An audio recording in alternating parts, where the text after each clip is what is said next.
I, a 47-year-old woman, broke off my 15-year marriage to Dee about 6 years ago. The last straw came from learning of his year-long romance with a 22-year-old. Not unexpected, this was not his first infidelity.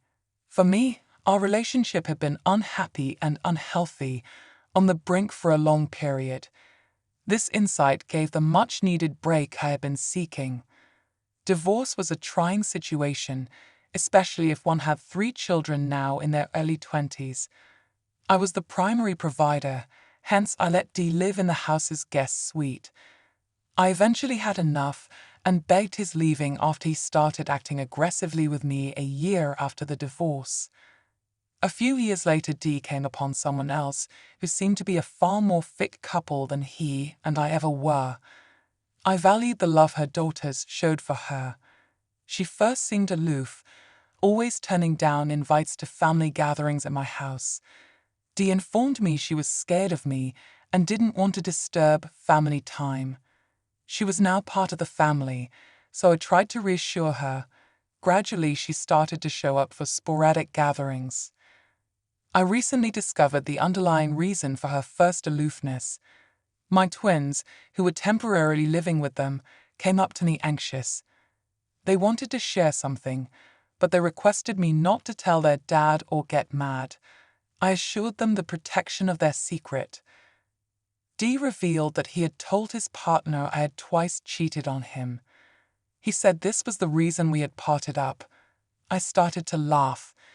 This man struggled with telling the truth, especially when it presented him negatively. At least twice that they knew of, my sisters informed me they had corrected her and that he was the one who had cheated. I'm not sure if they mentioned the 22-year-old to her. Closely having my daughters, I reassured them I wouldn't approach their father about this discovery. Then our discussion turned to other subjects. I observed a more cozy hug from Dee's girlfriend than in the past when she joined us after shopping with their small daughter. The irony of the matter made me giggle. Dee's desire for a son caused still another argument between him and myself. Hoping for a boy, he was urging me all the time to have another child. I had just wanted 1, maybe 2. I told him we were over when we had 3 girls in the first 18 months. He would grumble and withdraw for some time alone. I thus laughed so hard I almost passed out when he at last informed me he and his partner had a baby daughter. Karma was obviously not done with him yet, and I could not help but find fun in the circumstances. The years went by, and I kept emphasizing my own enjoyment. I traveled, picked fresh interests, and spent more time with my girls. I even began dating once more, gently treading back into the romantic field. One evening, I looked up at the stars while drinking wine on my balcony. Having left Dee 6 years ago, I knew I had progressed a great distance. Though the suffering and treachery had molded me, they also had strengthened me. I was happy for the road that had gotten me to this point, as I had discovered peace within of myself. Looking up at the nighttime heavens, I couldn't help but dream about the future. Maybe finally the turns of fate had brought me to a location better fit for me. Years went by, and I kept managing the challenges of co-parenting with Dee. For the benefit of our daughters, we maintained a polite relationship despite sporadic difficulties. Dee walked up to me one day with an unexpected offer. Like the family vacations we used to arrange when we were still married, he wanted to schedule one for us. Though first hesitant, the idea caught my attention.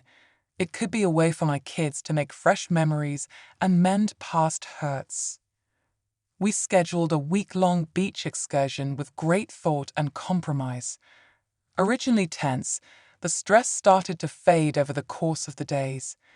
Together we celebrated, competed, and created fresh memories. Our relationship underwent a sea change on the trip. It demonstrated how we might still find common ground and create a better dynamic despite prior suffering.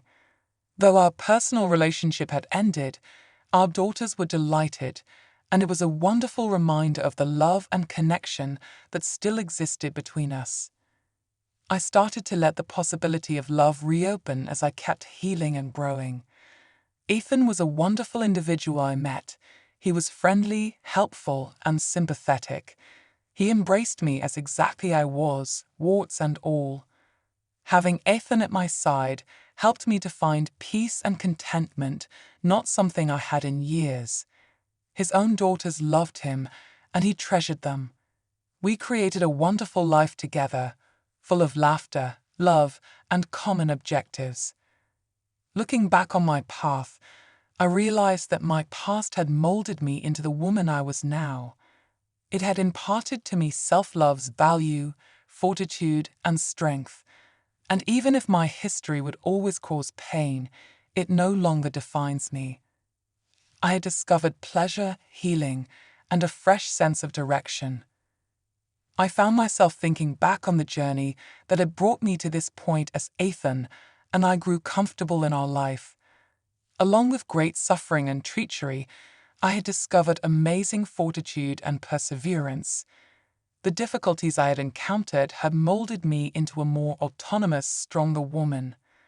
I had learned to forgive, not only of Dee but of myself. I had come to know that mistakes, suffering, and healing searches were all natural. These encounters had helped me to develop a better respect of life and a closer awareness of myself.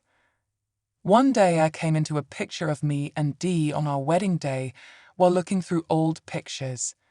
I grinned, thinking of the love and hope we had once shared, though the relationship had brought me where I was now rather than where we had anticipated.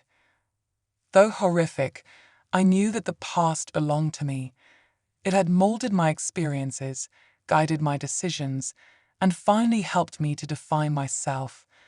But it was the future that promised fresh starts, love, pleasure, and unbounded possibilities. Looking ahead, I was in tune and glad. Having gone a long way, I was grateful for the journey that had gotten me to this place. Ethan at my side made me ready to welcome whatever the future held. Years later, I suggested a family reunion as my children were getting ready for adulthood. Opinions on the matter were divided. Originally reluctant, agreed at last. The kids were thrilled, and his girlfriend was encouraging. The reunion was a mixed bag affair. There were uncomfortable situations, unpleasant memories, and residual conflict. But there were also times of laughing, storytelling, and a feeling of connection sorely lacking for so long. I released some relief as the weekend came to a conclusion. The reunion had been a healing process, a means of honoring the past while pointing ahead. It was a reminder that familial ties might survive even in the most difficult of circumstances. Ethan and I kept building our life together while my daughters set out their own paths. We moved, experimented with new interests, and encouraged one another in pursuit of goals. Every year that passed strengthened our relationship. One evening, as we sat on our balcony watching the sunset, I turned to Ethan and said, "I never thought I would find happiness again after everything that happened." Grinning, he reached out his hand. "But you did," he said, "and I'm quite glad you did." I felt peace and pleasure as I stared out towards the horizon. I felt grateful for the journey that had gotten me to this point. I had come a long way. The paths fate had set me had brought me happiness, love, and healing. And for that, I was rather appreciative.